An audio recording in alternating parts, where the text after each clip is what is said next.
Assalamualaikum warahmatullahi wabarakatuh. Halo Sobat Unila, kembali lagi bersama Dinda Pitaloka. Nah, di podcast kali ini kita akan membahas terkait tema media propaganda dan kolonialisasi dalam upaya mendukung program pemindahan penduduk Jawa oleh pemerintah kolonial Belanda. Nah, kali ini kita kehadiran seorang bintang tamu atau narasumber yaitu Bapak Dr. Purwanto Putra. Nah, oke, kita langsung saja kenalan. Selamat siang Pak Pur. Ya, selamat siang. Apa kabar? Ya, alhamdulillah baik, sehat. Oke Pak, aku mau tanya-tanya sedikit nih tentang tema kita kali ini, yaitu mungkin bisa dijelaskan Pak terkait dengan apa sih itu media propaganda? Ya, baik. Sebelum itu saya akan coba jelaskan sedikit ya tentang latar belakangnya. Nah, karena nanti akan ada sedikit perbedaan ya istilah propaganda di era sekarang dengan di era kolonial Belanda dulu gitu. Nah, khususnya nanti secara fungsi. Nah, ini sebenarnya dari hasil riset saya ya, dari penelitian disertasi saya. Ada satu bagian yang membahas tentang propaganda kolonisasi yang dilakukan oleh pemerintah kolonial atau pemerintah Hindia Belanda. Nah, propaganda ini dimulai di tahun 1905 ya.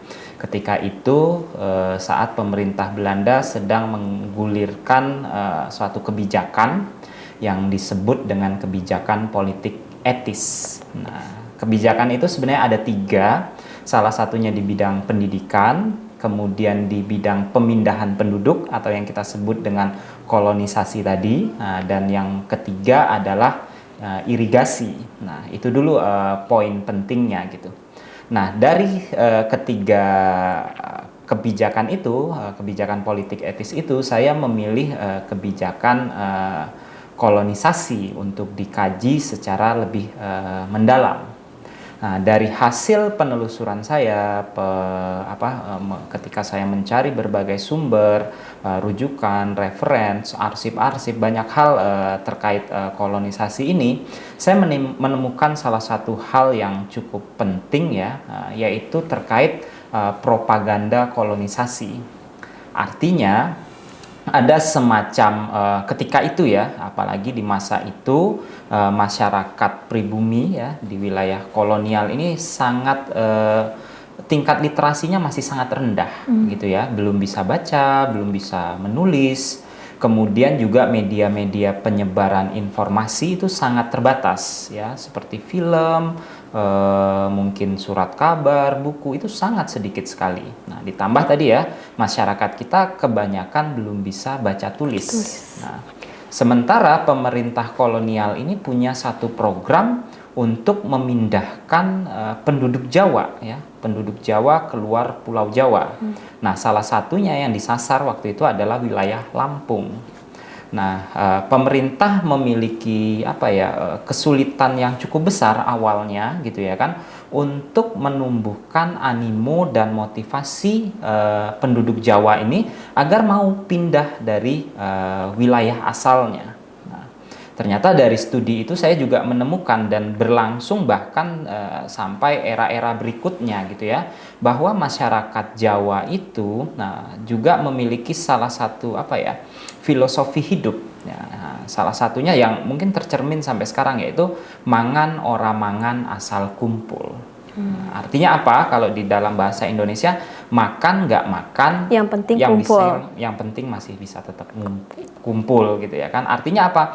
Jadi mereka punya keterikatan yang begitu kuat terhadap tanah leluhurnya. Nah, di tanah Jawa itu tempat kelahirannya, sehingga untuk mengajak mereka pindah atau meninggalkan tanah kelahiran gitu ya, apalagi di masa itu ya. Nah, mereka menganggap mereka taunya hanya wilayah itu, belum tahu ada wilayah Sumatera yang lainnya. Makanya mereka juga menyebut wilayah lain itu sebagai tanah sabrang gitu ya. Jadi tanah yang jauh dari tanah kelahiran mereka. Seberang gitu ya Pak ya. Nah, tanah seberang gitu ya kan. Nah, makanya nyebrang laut gitu ya kan. Nah, makanya disebut juga ya Lampung ini udah sebagai tanah sabrang atau seberang gitu tadi ya.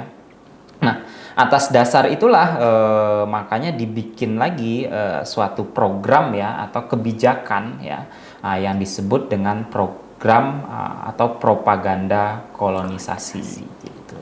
Nah, tadi kan ngebahas sedikit tentang Lampung ya Pak. Nah, kenapa Bapak tertarik mengangkat topik ini? Apakah karena Bapak akhirnya tinggal di Lampung atau bagaimana tuh Pak? Apa menariknya topik ini gitu? Ya, nah terima kasih Mbak Dinda. Sebenarnya ini bermula dari studi disertasi saya ya. Nah, saya memulainya itu di tahun 2015 dulunya. Nah, sebenarnya saya belum tinggal di Lampung ketika itu. Nah, saya ya itu satu kebetulan juga ya. Nah, saya baru pindah domisili ya baru di tahun 2019 ketika saya menjadi dosen di Universitas Lampung di FISIP ya di prodi D3 Perpustakaan ini. Nah, hanya kajian ini sebelumnya selain kajian ilmu sejarah, nah sesuai latar belakang keilmuan saya adalah di bidang perpustakaan dan informasi. Nah, khususnya saya di bidang kearsipan ya. Nah, saya itu dari dulu ingin melihat bagaimana arsip itu digunakan oleh para sejarawan, utamanya itu. Nah, makanya saya ngambil studi ilmu sejarah. Nah, kemudian promotor saya, pembimbing saya juga memberi saran agar tetap mengaitkan dengan bidang keilmuan saya sebelumnya, nah ilmu informasi.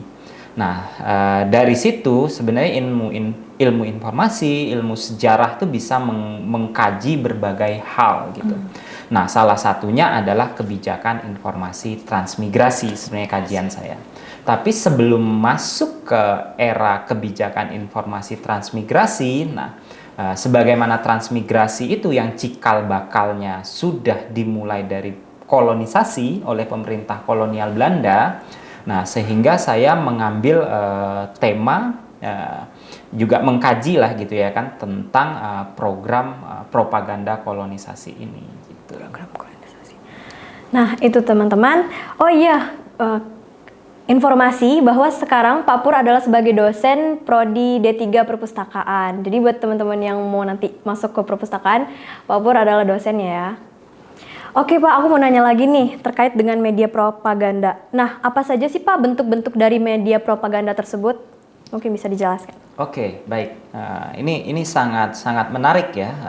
Saya juga ketika menemukan hasil-hasil studi ini gitu ya kan. Nah, dari para peneliti-peneliti terdahulu gitu ya kan, terutama ini adalah yang banyak mempublikasikan ini adalah peneliti-peneliti dari kebangsaan Belanda gitu. Nah, jadi saya menemukan tulisan-tulisan ya. Nah, nanti disertai dengan berbagai ilustrasi yang menunjukkan media-media apa saja yang digunakan oleh pemerintah kolonial Belanda dalam mempropagandakan program kolonisasi ini gitu ya. Nah, seperti saya sebutkan di awal tadi, nah pemerintah kolonial Belanda ini menghadapi situasi masyarakat pribumi ya. Nah, mungkin masyarakat Indonesia sekarang yang secara kemampuan literasinya masih sangat rendah. Nah, saya ingin contohkan, misalnya kemampuan berbahasa. Nah, ketika itu yang disasar tentu adalah masyarakat-masyarakat desa gitu ya kan, yang ingin dipindahkan, terutama wilayah-wilayah yang penduduknya sudah sangat padat. Nah, itu disarankan untuk ikut program kolonisasi ini. Nah, masyarakat desa ini adalah orang-orang yang ketika itu ya bahasa resmi salah satunya adalah bahasa Belanda ketika itu. Nah, masyarakat ini tidak menguasai bahasa Belanda. Bahasa Melayu pun tidak bisa, bahasa Indonesia belum ada ketika itu gitu ya kan. Ya mungkin kalau ada masih menjadi satu bagian dengan bahasa Melayu. Nah, mereka adalah orang-orang yang kesehariannya menggunakan bahasa Jawa gitu ya kan, apalagi di Jawa ketika itu, dan ya utamanya adalah bahasa-bahasa daerah begitu ya kan. Jawa itu juga terbagi-bagi ya kan. Ada nanti yang bahasa Jawa halus, halus, ada yang kasar, ada yang pesisir, ada yang pedalaman, keraton juga ya Pak ya? yang keraton gitu ya kan. Nah, belum lagi nanti kalau kita masuk ke Jawa bagian barat berbahasa Sunda gitu ya kan. Nah, jadi itu yang pertama kali dihadapi gitu ya kan. Nah, bagaimana bisa bercakap-cakap mengajak masyarakat itu untuk pindah, sementara bahasanya tidak benar-benar dikuasai gitu ya kan. Nah, kemudian jangan dibayangkan seperti sekarang. Nah, kalau sekarang sudah begitu banyak ya, masyarakat udah menguasai satu bahasa Indonesia misalnya kan. Kemudian medianya juga bisa bermacam-macam. Nah, misalnya media teknologi informasi dan komunikasi itu kan sangat besar pengaruhnya. Betul. Gitu ya kan. Nah, misalnya kayak sekarang kita bisa bikin satu program podcast semacam ini. Kemudian nanti hasil rekamannya bisa dilihat berulang-ulang dari berbagai platform gitu ya kan, dan bisa disebarkan secara meluas hanya dengan satu link gitu kan. Betul. Dengan akses internet. Nah, coba dibayangkan di masa itu gitu ya kan. Nah, masyarakat yang dihadapi adalah masyarakat yang kebanyakan ya masih illiterate gitu ya kan, atau buta huruf gitu. Nah, kemudian audiensnya juga sangat terbatas begitu ya kan. Nah, hanya dari satu tempat ke satu tempat gitu ya kan, dengan audiens yang terbatas.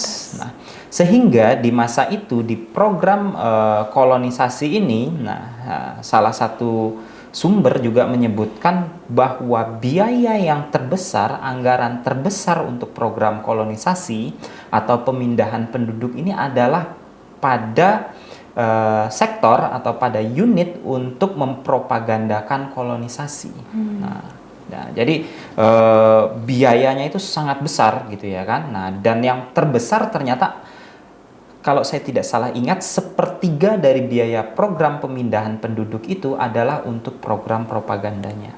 Bisa kita bayangkan ya, di masa itu gitu ya kan, mindahin penduduk itu kan pasti juga besar, angkutannya segala macam. Nah, tetapi propagandanya ini menjadi yang terbesar dari seluruh komponen itu gitu ya. Nah, ya saya lanjutkan dulu ya. Nah, tadi ada pertanyaan tentang media-media apa saja yang digunakan. Betul, gitu Pak. Ya kan. Nah, medianya itu ada bermacam-macam ya. Nah, salah satu yang terbesar juga yang waktu itu masih sangat minim sekali, belum ada bahkan, dan menjadi salah satu gitu ya kan, yaitu film. Nah, jangan dibayangkan seperti sekarang ya, ketersediaan kamera, kemampuan nanti kameramen, produser, sutradara gitu ya kan, dalam memproduksi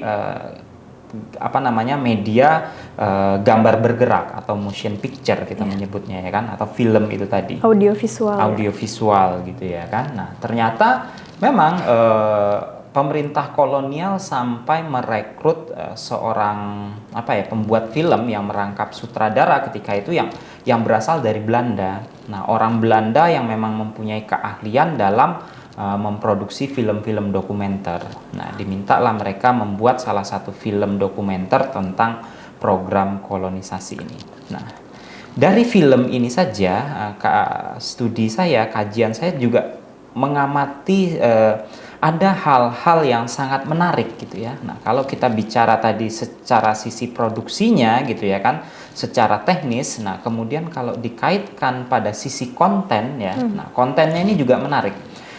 Kontennya ini ternyata dibuat sedemikian rupa dengan menyesuaikan diri gitu ya, dengan menyesuaikan dengan kebudayaan masyarakat Jawa.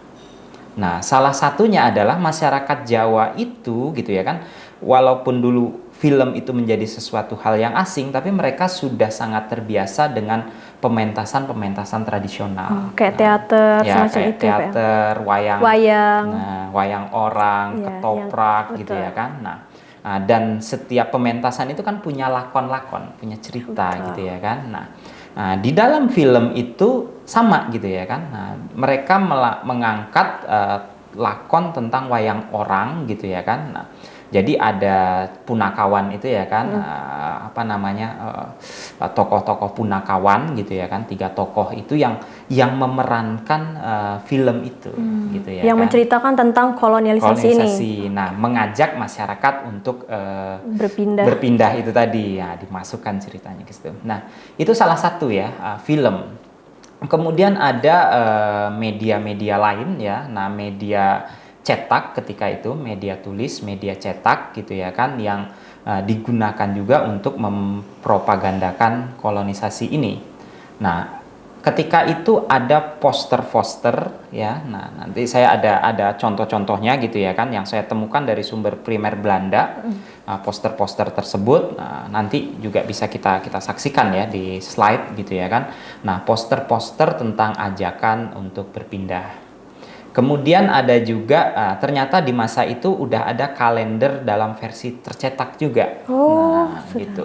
Nah, kemudian biasanya kalau kita lihat di kalender dinding itu kan biasanya ada ilustrasi berupa gambar, Iya, betul, foto gitu ya foto. kan. Nah, di ilustrasi itu juga disebutkan ya digambarkan tentang wilayah kolonisasi, daerah kolonisasi itu digambarkan di gambar poster itu dengan tujuan yaitu tadi untuk menumbuhkan animo penduduk Jawa agar mau pindah. Berpindah. Nah, Jadi di kalender itu sudah ada pemetaan data-datanya ya, Pak ya? Nah, ya bahkan foto-fotonya, ilustrasinya, oh tanahnya seperti ini, Oh, perumahannya nanti seperti ini. Oh, perumahan disediakan juga ya, Pak ya? Disediakan. Nah, gitu. Nah, selain poster, nah juga ada dalam bentuk bahkan ya terutama paling banyak adalah di dalam bentuk poster. Nah, bahkan di buku-buku ya, sampul buku tulis waktu itu, nah juga sudah menyertakan ilustrasi gambar wilayah kolonial. Belanda Kolonialisasi tadi. tersebut, gitu. Wah, menarik sekali ya Sobat Unila. Ternyata di saat masa kolonialisasi ini, cara untuk agar masyarakat mau berpindah dengan menyelipkan informasi, misal seperti di kalender atau film-film di cerita wayang orang dan segala macamnya. Menarik sekali Pak ternyata. Oh ya nih Pak, terakhir apa sih pentingnya kita mengkaji terkait tema ini di era saat ini gitu? Ya, salah satu mungkin ya yang sering kali kita lupakan ya. Pertama terkait istilah propaganda sendiri ya. Istilah propaganda itu udah sekarang ini mengalami penyempitan makna ya, penyempitan makna atau penyorasi istilahnya gitu ya kalau saya tidak salah gitu. Jadi seringkali konotasinya menjadi negatif gitu ya. Mempromosikan atau mengajak pada sesuatu atau mengiming-imingi yang mungkin di luar makna sebenarnya. Nah, seringkali propaganda itu diartikan seperti itu.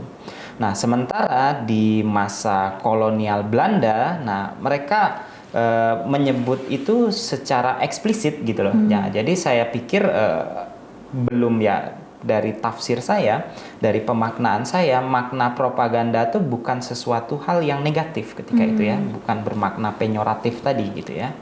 Nah, sehingga relevan dengan masa itu gitu ya, atau bisa kita bilang sebenarnya maknanya netral gitu ya kan. Nah itu yang perlu dipahami ketika menemukan istilah propaganda di era kolonial dulu. Nah, mungkin nanti dalam banyak kebijakan, dalam banyak program, kata propaganda itu juga masih juga tetap digunakan. Kebetulan saja studi saya adalah propaganda kolonisasi. Bisa saja misalnya di program politik etis itu yang mengkaji tentang pendidikan, ada juga propaganda pendidikannya. Kemudian ada propaganda terkait irigasi juga dan seterusnya gitu ya. Nah, kemudian ketika kita kaitkan ya, ada hal penting saya kira yang perlu digarisbawahi juga ya. Nah, mengingat semangat zaman ketika itu, mengingat kesulitan-kesulitan atau keterbatasan-keterbatasan media penyebaran informasi ya, ketika masa itu. Nah, jadi dan didasari realitas bahwa besarnya biaya yang dikeluarkan untuk suatu penyampaian informasi ya, suatu propaganda informasi. Jadi pemerintah kolonial Belanda itu benar-benar mengkaji dengan sangat serius gitu ya, terkait informasi apa atau kebijakan informasi atau bentuk propaganda yang ingin dikeluarkan gitu ya. Bahkan kalau kita lihat ya, seperti yang tadi saya sudah sampaikan di awal, mereka benar-benar memperhatikan audiensnya. Siapa sih audiensnya gitu ya kan? Agar informasi yang diciptakan, informasi yang create, informasi yang disampaikan itu benar-benar mencapai sasaran khalayaknya, tujuannya. Tersampaikan dengan baik pesannya gitu Pak ya. Nah, salah satu lagi yang ingin saya garis bawahi gitu ya, misalnya ya, aspek masyarakatnya, manusianya juga benar-benar diperhatikan. Nah, artinya bagaimana lokalitas masyarakat, lingkungan, aspek lingkungan yang berkembang ketika itu gitu ya. Makanya tadi ya, contohnya di film.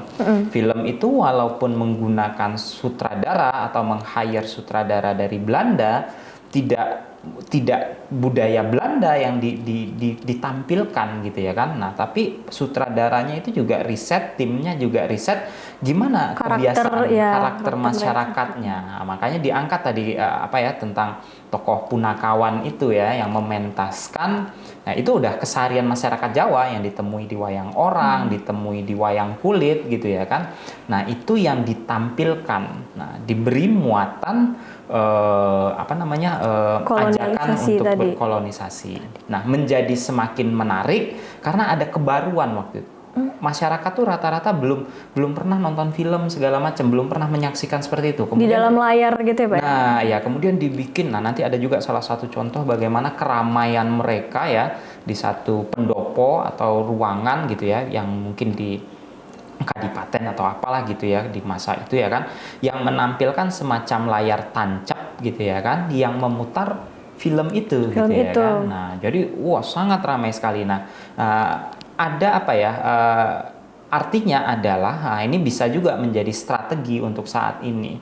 Kita harus adaptif terhadap teknologi, terhadap perkembangan begitu ya kan. Harus menyesuaikan juga agar sesuatu baik itu isi, konten maupun media itu yang pertama harus bisa menarik publik kita, calon audiens kita ya Pak. Kan? Betul.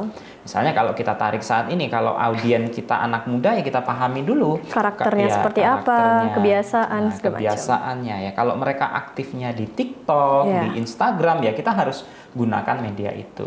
Nah, seperti saat ini juga ya kan, agar bisa diterima secara lebih meluas ya mungkin melalui podcast dan seterusnya. Saya kira itu ya korelasi studi saya ya tentang media propaganda ketika dikaitkan dengan keadaan atau realitas saat ini dan kedepannya gitu. Oke. Baik Sobat Unila, nah ternyata media ini memang sudah dari dulu sudah ada seperti film dan segala macamnya. Yang di sini aku tarik kesimpulan bahwa dalam mencapai tujuan, salah satunya kita bisa menggunakan media dengan membaca karakter siapa audiens yang akan kita tarik atau agar pesan kita dapat tersampaikan dengan baik. Jadi kita harus membaca karakternya dan bagaimana media itu bisa menarik atau mengajak audiens kita mau melakukan apa yang kita tujukan kan Pak ya. Nah tadi aku sedikit lagi mau nanya tentang itu kan mengubah atau memindahkan ya Pak. Nah kalau di zaman itu sendiri berdasarkan riset Bapak ini, apa kesulitan atau kelemahan selain dari biaya dan cara menyampaikan pesannya, ataukah ada penolakan dari mereka misal anarkisme dan segala macamnya Pak? Ya, baik. Memang yang paling sulit itu adalah merubah psikologis dari masyarakat gitu loh ya. Masyarakat tuh sebenarnya berada dalam ya karena mereka bukan seperti kita ya, bisa melihat dunia di luar lingkungannya, terjauhnya. Kalau kita kan sekarang berada di dunia global ya, mungkin kita nggak pernah keluar negeri atau belum pernah keluar negeri, misalnya betul. Ke Amerika segala macam, ke Jepang dengan berbagai budaya yang berbeda-beda gitu ya kan.